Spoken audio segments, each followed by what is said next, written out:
Pemirsa Galeri Publik masih menemani Anda bersama saya Dea Jihan. Kita masih berbincang seputar pelaksanaan legalisasi aposti. Masih bersama dengan Pak Zul dan juga Pak Faisal. Ke Pak Faisal dulu, Pak Faisal, untuk soal pengawasan pelaksanaan legalisasi aposti ini sendiri, itu seperti apa sih sejauh ini? Kalau untuk pengawasan sejauh ini kami telah melakukan beberapa hal ya. Yang pertama adalah kami melakukan monitoring dan evaluasi pelayanan aposti di seluruh Kanwil Kemenkumham di seluruh Indonesia. Nah, setelah itu juga kami juga di pengawasan itu juga melihat itu ketersediaan, misalnya ketersediaan belangko sertifikatnya, printernya seperti apa, apakah terjadi masalah dengan ketika mencetak, gitu kan, jangan sampai masyarakat tidak terlayani. Dan sebenarnya dimasuk ke langkah preventif kami ada di sertifikat kami ya, gitu kan. Ini kalau izin untuk menunjukkan sertifikatnya, ini sertifikat aposti yang diterbitkan oleh Indonesia. Jadi di sertifikat ini kertasnya ini security paper, Mbak. Ya kan, security paper. Terus kami juga di sini ada emboss, di sini ada hologram, nah di sini ada QR code gitu. Nah, sesuai dengan aturan dari konvensi memang ada kotak di sini, Mbak nih. Jadi di sini ada 10 poin isinya. Jadi dari kata-kata aposti sampai dengan poin 10 ini ada poin sign atau tanda tangan, ini tercantum di aturan dari konvensi itu sendiri. Gitu. Jadi mungkin Bapak Ibu yang menerima sertifikat aposti dari luar ya, dari negara pihak dari luar gitu, ya kan, juga bisa memverifikasi sertifikat itu sendiri. Jadi pentingnya sosialisasi ini adalah untuk mengenalkan ini sertifikat aposti. Jadi dari luar pun isinya akan sama, Mbak. Ya, dari kata-kata aposti sampai dengan tanda tangan ada 10 poin. Jadi nomor 1, 2, 3, 4 itu menerangkan tentang dokumen yang diapostikan. Ya, ini misalnya ini dokumennya ini paspor itu, nanti diterangkan nih paspornya yang tanda tangan siapa, terus dia jabatannya sebagai apa gitu kan, sama di instansi mana. Ya, angka nomor 5 sampai 10 gitu, dari 10 itu tanda tangan ya, nomor 5, 6, 7, 8, 9, 10 ini menerangkan tentang sertifikatnya.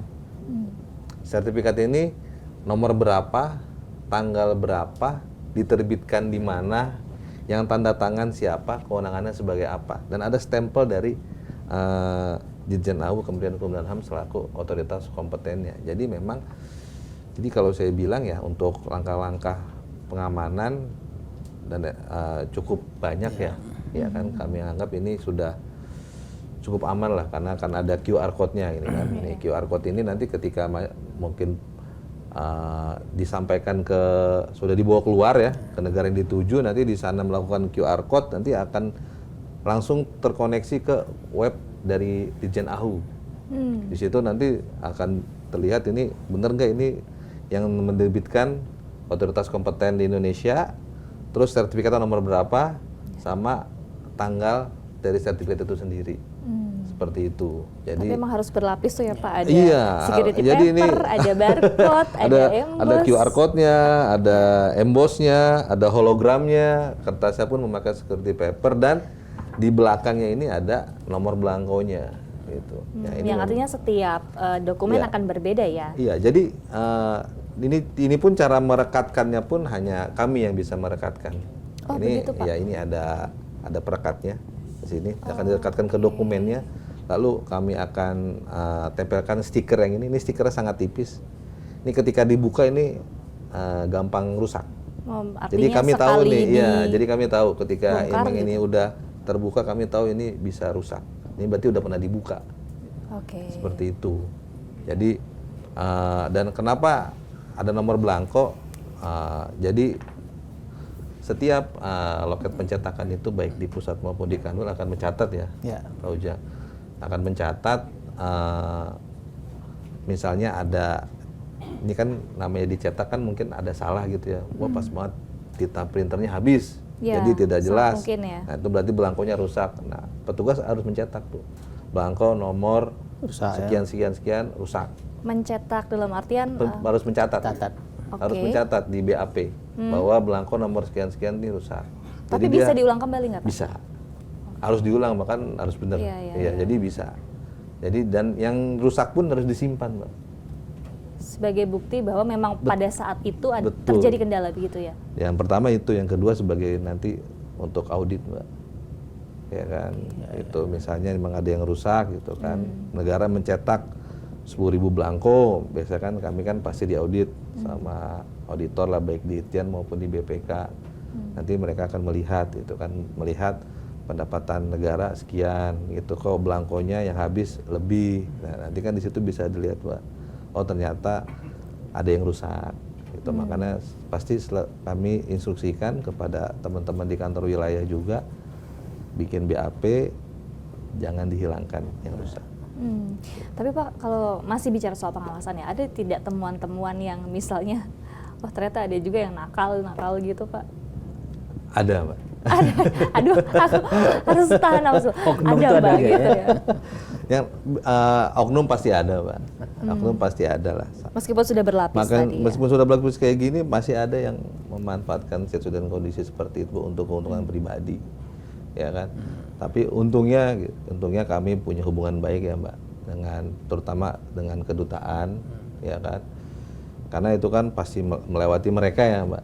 Ya. Mereka juga pasti akan memverifikasi gitu, oh ini ternyata pas di scan QR code-nya berbeda dengan hasil yang seperti yang biasanya misalnya itu, mereka pasti akan menghubungi kami. Oh, mereka akan berkomunikasi dengan Dirjen AHU untuk menanyakan. Oke, artinya yang tadi masukin dokumen tidak bisa lanjut ke proses selanjutnya? Jadi mereka nyetak sendiri Mbak, dan nggak ada permohonan di kami. Berarti di kedutaan mereka nggak lolos dong ya? Pasti ya. Karena verifikasi juga di kedutaan. Jadi di kedutaan itu bukan legalisasi lagi ya Mbak, jatuhnya mereka hanya memverifikasi aja. Oh persyaratannya ini sudah semua, oh ini apostinya sudah, oh ya sudah. Gitu. Jadi daripada bolak-balik, udah mending aja dari awal ya, lakukan proses yang benar. Betul. Gitu. Sayang Mbak. Sayang banget. Oke, nah masih ke Pak Faisal, soal ini Pak, sejak diberlakukannya PP ini, apakah ada data statistik layanan Aposti sendiri sejauh ini? Bagaimana trennya, mungkin menggembirakan sekali atau bagaimana? Dari mulai tanggal 4 Juni ya, 4 Juni 2022 sampai detik ini, menurut data kami ada 258.583 permohonan yang masuk. Itu Mbak, kebanyakan itu dokumen kependudukan, dokumen pendidikan, dokumen notaris, dokumen penerjemah tersumpah, sama SKCK, dokumen kepolisian. Kurang lebih sama-sama yang di KPLDK. Iya, kurang lebih tadi sama. Ya? Trennya pasti insya Allah sama. Dan per hari itu kan, jadi posisi kami ini kan sebagai verifikator, Mbak. Jadi per hari itu kami melakukan verifikasi itu minimal 400 permohonan per hari. Gitu. Jadi kami kadang-kadang tuh suka benci sama hari libur gitu. Karena aplikasinya nggak libur. Libur juga ya. Tapi kaminya libur. Kita paling sedikit lah 400 per hari. Per hari. Per hari. Ya? Paling sedikit 400 untuk permohonan yang kami verifikasi. Kalau untuk pencetakan bisa lebih dari situ. Atau jangan-jangan ada season-season khusus yang itu permohonannya betul. Jadi rame banget daripada hari-hari sebelumnya. Seasonnya biasanya kalau udah masuk ajaran baru di luar negeri, ya kan, kalau misalnya tujuan pendidikan kebanyakan sekarang ke Korea Selatan, itu kalau udah mereka masuk tujuan baru tuh banyak. Gitu. Nah sekarang karena tahun kemarin tuh Desember Arab Saudi baru masuk sebagai negara pihak. Nah sekarang trennya nih lagi banyak nih dokumen dengan negara tujuan Arab Saudi, banyak untuk bekerja. Ya kan, kalau yang menikah ya kebanyakan ya ke Turki, gitu ya mungkin. Jadi tren ini kami baru tahu setelah kami menangani data Aposti. Ini ya, iya. dokumen Aposti ini ya. Iya. Oke, baik luar biasa. Tapi sangat mungkin nanti di kesempatan selanjutnya tentu akan terus bertambah dengan perbaikan inovasi juga dari teman-teman. Pasti, Insya Allah akan bertambah. Oke, baik. Oke, nah sekarang kita sudah tiba di penghujung diskusi, teman-teman. Tapi sebelum saya tutup, saya akan persilakan Pak Zul dan juga Pak Faisal untuk menyampaikan harapannya terhadap nanti pelaksanaan pengelolaan si Aposti ini tadi. Dari Pak Zul dulu, silakan Bapak. Baik, tentu harapannya kami nggak bosan-bosannya mengimbau kepada masyarakat. Kita harus aktif untuk mencari informasi. Sekarang zaman teknologi, ya apa kebutuhan kita itu segera kita cari informasinya, baik melalui website atau apa istilahnya. Yang terpenting kami dari Kumham terbuka untuk berdiskusi, konsultasi jika masyarakat membutuhkan kami. Monggo kami standby di kantor wilayah untuk konsultasi. Kalaupun permohonan semua ada berbasis online, semua ada berinovasi. Di masyarakat cukup melalui aplikasi, melalui HP bisa mengajukan permohonan yang ada di Kumham. Sekali lagi kami terima kasih kepada Jak TV. Tentu niat kita adalah mensosialisasikan, memberikan informasi, pemahaman kepada masyarakat. Ayo masyarakat, jika ada butuh aposti, segera login permohonan ke AHU. Kita harus rajin-rajin melihat websitenya Ditjen AHU. Terima kasih, sukses Jakarta, sukses Indonesia. Terima kasih banyak Pak Zul. Silakan dilanjutkan. Kami mengharapkan tuh seluruh layanan yang ada di AHU tentunya memudahkan masyarakat. Ya, terutama topik sekarang dengan topik aposti, kami ingin masyarakat lebih mengetahui, lebih mengenal aposti itu apa, gitu kan? Karena memang bahasanya asing. Yang kedua, kami menginginkan seluruh dokumen publik yang memang menjadi subjek, menjadi objek dari layanan aposti itu, seluruh dokumen publiknya yang ada di Indonesia itu bisa menjadi objeknya. Itu yang kami harapkan. Jadi yang pertama adalah kemudahan, sehingga masyarakat yang ingin melakukan permohonan, yang ingin melakukan konsultasi itu bisa dilayani dengan baik oleh kami. Tentunya inovasi-inovasi baik di bidang teknologi, baik di bidang substansi hukumnya itu bisa terpenuhi sehingga dapat dipahami oleh masyarakat. Itu aja sih Mbak, harapannya. Terima kasih banyak Pak Faisal dan juga Pak Zul. Siap. Mudah-mudahan nanti jadi semakin banyak mengajukan dengan proses yang benar, detail gitu ya.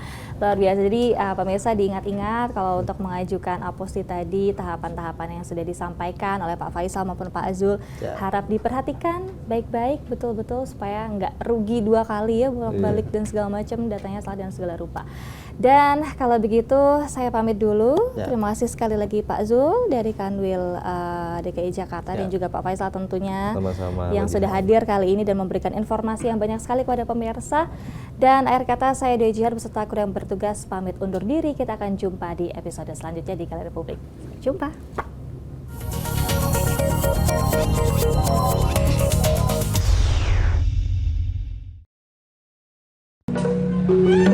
Layanan Aposti, pangkas birokrasi legalisasi dokumen. Aposti adalah pengesahan tanda tangan pejabat, pengesahan cap atau segel resmi dalam suatu dokumen resmi, dalam suatu dokumen publik melalui pencocokan publik dengan spesimen melalui satu instansi, yaitu Kementerian Hukum dan HAM selaku competent authority. Alur layanan Aposti adalah sebagai berikut.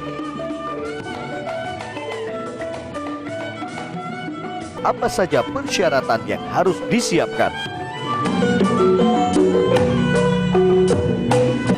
Kemudian dokumen akan diverifikasi terlebih dahulu untuk tarif atas jenis penerimaan negara bukan pajak atau PNBP dari layanan legalisasi aposti sebesar Rp150.000 per dokumen. Pemohon dapat mengajukan permohonan layanan aposti melalui aposti.ahu.go.id.